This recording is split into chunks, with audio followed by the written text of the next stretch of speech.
Praise the Lord. இந்த காலவேளையிலும் மறுபடியும் உங்களை சந்திப்பதில் மிக்க மகிழ்ச்சி அடைகிறேன். இந்த நாளிலும் நாம் ஒரு வேத வசனத்தை தியானிப்போம்.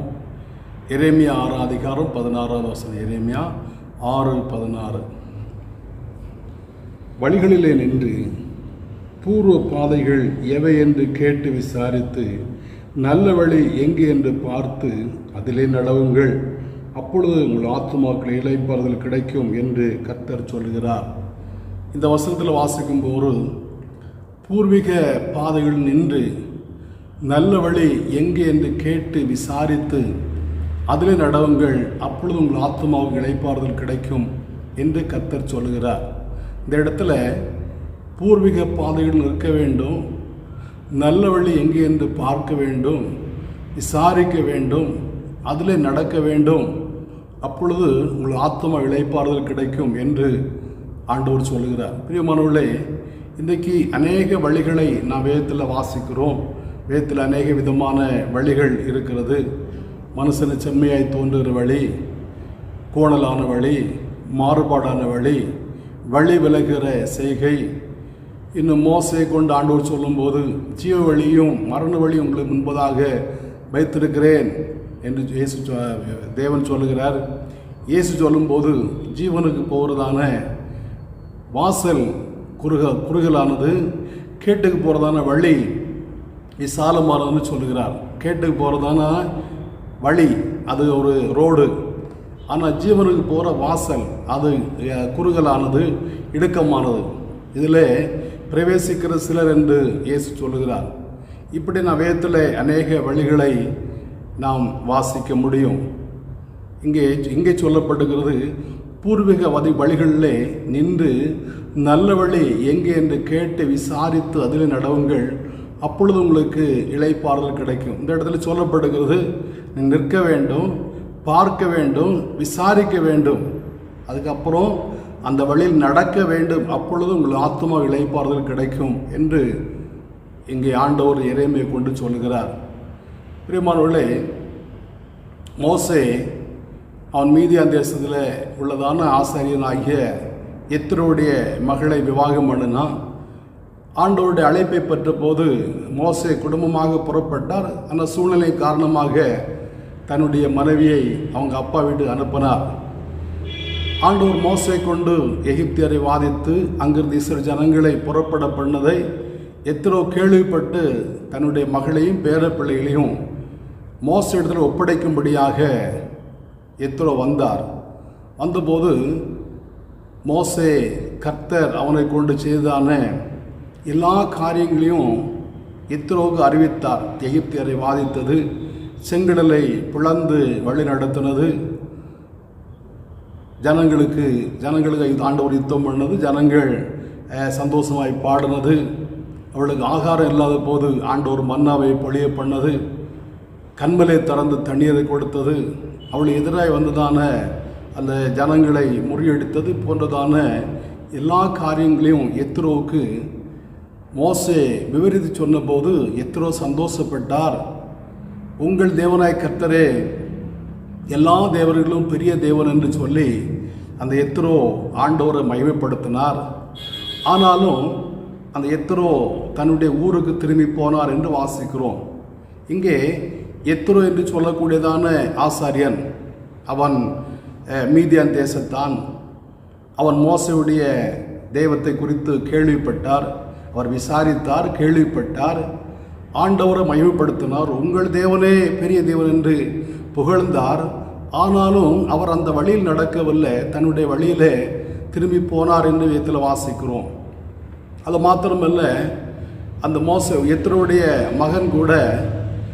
மகனை கூட மோசை சொல்லுகிறாரு, நீ எங்களோட கூட வா, நீ திரும்பி போக வேண்டாம், நீ கர்த்தர் எங்களை நடத்துகிற வழி அறிந்திருக்கிறாய், ஆண்டவர்களுக்கு கொடுக்குற தேசத்தில் உன்னையும் உனக்கு சுதந்திரம் தருவோம், எங்களோட கூட வா என்று அழைத்த போது அவனும் வரவில்லை. மோசே கெஞ்சுகிறார், நீ எங்களோட இருந்தால் என்னுடைய கண்களை போல இருப்பாய், எங்களோட கூட வா என்று சொல்லும்போது அவனும் இல்லை, நான் என்னுடைய தேசத்துக்கு போக வேண்டும் என்று சொல்லி அவன் போய்விட்டான் என்று நாம் வாசிக்கிறோம். பாருங்க, இந்த எத்ரோ கேள்விப்பட்டார், விசாரித்தார், கேள்விப்பட்டார், ஆண்டவர் மகிழ்ப்படுத்தினார், ஆண்டவர் பலி செலுத்தி இருப்பார். மாத்திரமல்ல மோசே சில ஆலோசனைகள் எல்லாம் சொன்னார்.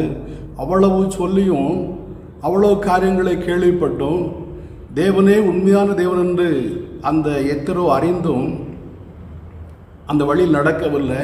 அவர் திரும்பி போய்விட்டார். அவர் மாத்திரமே அவருடைய சந்ததி, அவருடைய மகன் கூட அவன் திரும்பி போய்விட்டான். ஆனால் நியாயாதிபதிகள் யோசுவன் புத்தகத்தில் நான் வாசிக்கும்போது இந்த ராகாப் என்று சொல்லக்கூடியதான சகோதரி 2 வேவுபக்காரர்களையும் பார்த்து சொல்லுகிறார், உங்களுடைய தேவனாய கர்த்தரை குறித்து நாங்கள் கேள்விப்பட்டு என்னுடைய இருதயம் கரைந்து சோர்ந்து போனது. எதை கேள்விப்பட்டா?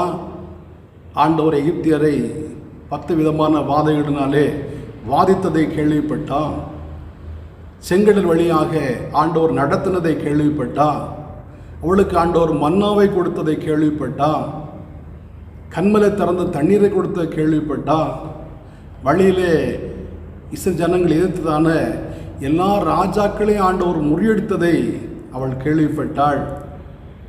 யோர்தானை பிளந்து அதன் வழியாக யோசுவின் ஜனங்களை புறப்பட பண்ணதையும் அவள் கேள்விப்பட்டாள். கேள்விப்பட்ட போது அந்த 2 வேவுக்காரர்களை ஏற்றுக்கொண்டாள். ஆண்டவராய் தேவனை ஏற்றுக்கொண்டாள். நாம் யோசுவா 6 அதிகார கடைசியில் வாசிக்கும் போது அவள் இந்நாள் வரைக்கும் இஸ்ரவேல் நடுவில் குடியிருக்கிறாள் என்று சொல்லப்பட்டிருக்கிறது. ஆனால் எபிரேயரில் வாசிக்கும் போது 11:30 ராகாப் அந்த விசுவாசன ராகாப்பு வேவுக்காரர்களை சமாதானத்தோடு ஏற்றுக்கொண்டு கீழ்ப்படியாத மற்றவர்களோட கூட சேதமாகாதிருந்தாள் என்று வாசிக்கிறோம். பிரியமானவர்களே, அந்த எரிகோவில் உள்ள எல்லா ஜனங்களும் ஆண்டவரை குறித்து, மோசை குறித்து, ஆண்டவர் செய்த மகத்தான கிரியைகளை குறித்து கேள்விப்பட்டார்கள். கேள்விப்பட்ட அவர்கள் ஆண்டவரை விசுவாசிக்கவில்லை, அவர்கள் ஆண்டவருடைய வழி நடக்கவில்லை. ஆனால் இந்த ராகாப்பு கேள்விப்பட்டாள், கீழ்ப்படியாத மற்றவர்களோட கூட சேதமாகாதிருந்தாள். அவள் இந்நாள் வரைக்கும் இஸ்ரவேல் நடுவில் குடியிருக்கிறாள் என்று நாம் அங்கே வாசிக்கிறோம். ஒருவேளை இந்த ராகாப்பு இறந்திருப்பான். அங்கு சொல்லப்படுகிறது இந்நாள் வரைக்கும் குடியிருக்கிறாள். அவளுடைய பிள்ளைகள், அவளுடைய சந்ததியார், அவளுக்கு பின்னாடி உள்ளதான ஜனங்கள் குடியிருக்கிறார்கள். அதனால தான் இந்நாள் வரைக்கும், அது இத்தனை வருடங்கள் ஆச்சுது, ஒரு 3000 வருடங்களுக்கு அதிகமாச்சுது.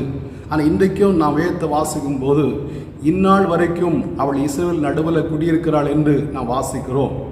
அப்படியானால் அவள் பூர்வீக பாதைகளை கேட்டு விசாரித்தாள், அந்த பாதையை, அந்த வழியை விசுவாசித்தாள், அதில் நடக்கும்படியாக தன்னை ஆயத்தப்படுத்தினாள், அதற்கு தன்னை ஒப்பு கொடுத்தாள். இஸ்ரவேல் ஜனங்களோட கூட அவள் வாழ்ந்து கொண்டிருக்கிறாள். என்னை கேட்கிற அருமையான தேவனுடைய பிள்ளைகளே, நாம் ஆண்டவரை குறித்து கேள்விப்படுகிறது நல்லது, அவரை பற்றி விசாரிக்கிறது நல்லது, அவருடைய மகத்தான கிரியைகளை நாம் அறிந்து அவரை மகிமைப்படுத்துவது நல்லது. ஆனால் அவருடைய வழியில் நடப்போமானா மாத்திரம்தான் நம்முடைய வாழ்க்கையில் நன்மை உண்டாகும், ஆசீர்வாதம் உண்டாகும். உதாரணமாக தேனை குறித்து நம்ம கேள்விப்படுகிறோம். தேன் உடலுக்கு நல்லது. அந்த தேனை பாலோடு கலந்து சாப்பிட்டா ஒல்லியாக இருக்கிறவர்களெல்லாம் குண்டாவார்கள். அதே தேனை சுடுதண்ணில் கலந்து குடித்தா குண்டாக இருக்கிறவர்கள் நார்மல் ஆவார்கள். அந்த தேனை இருமலுக்கு சாப்பிட்டா இருமல் குறையும். இப்படி தேனுடைய மகத்துவத்தை குறித்து ஒரு நபர் கேள்விப்படுகிறார். கேள்விப்படுகிற மாத்திரமல்ல, அந்த கேள்விப்படுகிற நபர் மற்றவருக்கு சொல்லுகிறார், இந்த தேனை சாப்பிட்டா உங்களுக்கு இந்தந்த நோய்கள் குணமாகும், இப்படி இந்த விதத்திலெல்லாம் அந்த தேன் உங்களுக்கு ஆரோக்கியமாக இருக்கும் அப்படின்னு சொல்லுகிறார். கேள்விப்பட்டதுனாலேயோ அந்த தேனுடைய மகத்துவத்தை மற்றவர்களை அறிவித்ததுனாலேயோ அந்த ஆளுக்கு ஒரு பிரயோஜனம் கிடையாது. அந்த ஆள் அந்த தேனை சாப்பிட்டா மாத்திரம்தான் அவருக்கு பிரயோஜனம். அதே போல் இன்றைக்கு அநேகர் ஆண்டவரை இயேசுவை குறித்து கேள்விப்படுகிறார்கள், அவரை குறித்து மற்றவர்களை சொல்லுகிறார்கள். ஆனால் அவர்கள் ஆண்டவர் ஏற்றுக்கொள்ளுகிறதில்லை, அவர்கள் ஆண்டவருடைய வழி நடக்கிறதில்லை. அவர்கள் அந்த வழியில் நடப்பார்களால மாத்திரம்தான் நித்திய ஜீவனை பெற்றுக்கொள்ள முடியும், பரலோகராஜ்யத்தை சுதந்திரிக்க முடியும். ஆண்டவர் நல்லவர், இயேசு குணமாக்கிறவர், இயேசு பெரியவர் என்று கேள்விப்படுகிறோம், இந்த மற்றவர்களுக்கு சொல்லுகிறோம். நாம் அந்த வழியில் நடக்கிறது இல்லை. இங்கே நான் வாசிக்கும் போது பூர்வீக பாதையில் நின்று நல்ல வழி எங்கே என்று கேட்டு விசாரித்து அதில் நடவுங்கள், அப்பொழுது உங்களுக்கு இளைப்பாறுதல் கிடைக்கும் என்று நான் வாசிக்கிறோம். பிரியமானவர்களே, நித்திய ஜீவனை பெற்றுக்கொள்ள வேண்டுமான ஆண்டோடைய வழியிலே நடக்க வேண்டும். நான் 119 சங்கீதம் வாசிக்கும் போது உங்களுடைய பிரமாணம் வழியாக ஓடுவேன் என்று சொல்லுகிறார். இப்போ ஆண்டோடைய வழி நடக்கிறவன் தான் பாக்கியவான். சங்கீதத்தில் வாசிக்கும் போது உம்முடைய வேதத்தின்படி நடக்கிற உத்தம மார்க்கத்தார் பாக்கியவான்கள் என்று வாசிக்கிறோம். இப்போ ஆண்டோடைய வேதத்தின்படி நான் நடப்போமானா நான் பாக்கியவான்களாய் காணப்படுவோம். கேள்விப்படுவதனாலேயோ அதனால நான் பாக்கியவான்கள் இல்லை, வேதத்தை சுமப்பதுனால நான் பாக்கியவான்கள் இல்லை, நம்முடைய வீட்டில் வேதாகத்தை வைத்திருக்கிறதுனால நான் பாக்கியவான்கள் இல்லை, அது நம்முடைய செய்வோமானால் மாத்திரம்தான் நான் பாக்கியவான்கள். இந்த வார்த்தை கேட்கிற உங்களுடைய வாழ்க்கையில் கூட நீங்கள் அந்த அனுபவத்தில் வருவீர்களானா நீங்கள் பாக்கியவான்களாய் காணப்படுவீர்கள், நித்திய ஜீவனை சுதந்திரத்துக் கொள்வீர்கள், நித்திய பாக்கியத்துக்கு பங்காளிகளாய் மாறுவீர்கள். ஆண்டோட சம்மதம் ஜெபிப்போமா? நல்ல பிதாவே, நன்றியோடு துதிக்கிறோம், வாழ்த்துறோம். எரேமியா 6:16 நாங்கள் இவ்விதமாக வாசிக்கிறோம். பூர்வீக பாதையில் நின்று நல்ல வழி எங்கே என்று கேட்டு விசாரித்து அதில் நடவுங்கள், அப்பொழுது உங்கள் ஆத்மா இளைப்பாறுதல் கிடைக்கும் என்று எரேமியா கொண்டு சொல்லப்படுகிறதுப்பா. ஏசப்பா உமக்கு ஸ்தோத்திரம். ஆண்டவரே, எத்தனோ ஆண்டவராகிய உம்மை குறித்து கேள்விப்பட்டார், உம்முடைய நாமத்தை மகிமைப்படுத்தினார். உங்கள் தேவனாய் கர்த்தரே பெரிய தேவன், இவ்விதமாக ரட்சிக்கத்தக்க தேவன் வேற யாரும் இல்லை என்று சொல்லி எவ்வளவோ புகழ்ச்சியான வார்த்தைகளை சொல்லி அந்த எத்தரோ உம்மை புகழ்ந்திருக்கலாம். ஆனாலும் உம்முடைய வழியில் நடக்காமல் தன்னுடைய வழிக்கு திரும்பி போனபடினாலே உடைய வாழ்க்கையில் எந்த பயனுமே இல்லைப்பா. ஆனால் ராகாப்பு உம்மை குறித்து கேள்விப்பட்டு உம்முடைய வழியில் நடக்க தன்னை அர்ப்பணித்தபடினாலே இந்நாள் வரைக்கும் இஸ்ரவேல் நடுவில் குடியிருக்கிறாள் என்று நாங்கள் வேதத்தில் படிக்கிறோம்ப்பா. ஏசப்பா உமக்கு சொந்த வார்த்தைகளை கேள்விப்படுகிறதுனால, இதை மற்றவர்கள் அறிவிக்கிறதுனால, அல்லது ஆண்டவரை இயேசு நல்லவரு நாம் மற்றவர்கள் சொல்கிறபடினால எங்களுக்கு பயன் இல்லை. உங்களுடைய வழியில் நடக்கக்கூடிய கிருபைகளை எங்களுக்கு தர வேண்டும் என்று ஜெபிக்கிறோம். இந்த வார்த்தையை கேட்கிற எல்லாருடைய வாழ்க்கையில் அந்த அனுபவத்தை தந்து விடுங்க. உங்களுடைய நல்ல நாமத்தை மையப்படுத்துங்க. தேவ கிருபை எங்களோடு இருக்கட்டும். பெரிய நடப்பேன். இயேசு மூலம் பிதாவே. ஆமேன். ஆமேன். ஆண்டவர் நம்மை